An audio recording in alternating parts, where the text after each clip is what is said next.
The disappearance of the Sodder children. On Christmas Eve, 1945, in Fayetteville, West Virginia, the Sodder family home was destroyed in a fire.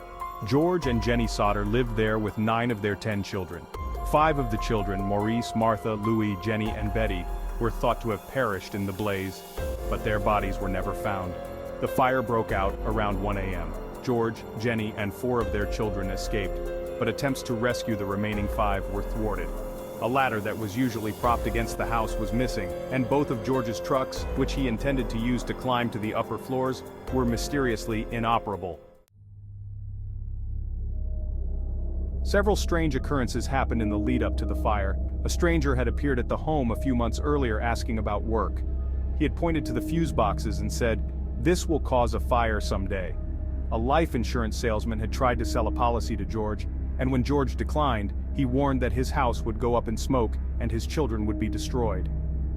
On the night of the fire, Jennie was awakened by the sound of something hitting the roof, followed by a rolling noise. Later, she smelled smoke and found the house on fire.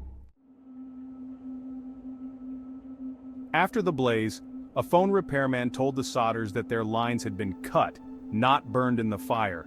In the aftermath, the family was haunted by the lack of remains and the possibility that their children had been kidnapped. George and Jennie spent the rest of their lives investigating leads and putting up billboards offering a reward for information. Years later, in 1968, Jennie received a photograph in the mail of a young man who looked very much like her missing son Louis, with a cryptic note on the back.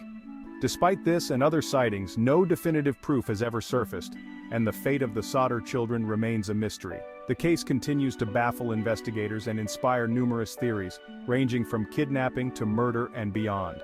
Despite extensive efforts, the question of what really happened to the Sodder children on that fateful Christmas Eve remains unanswered. Thank you for joining us on Mr. Brain Bite. Until next time, stay curious, stay cautious, and keep your mind sharp.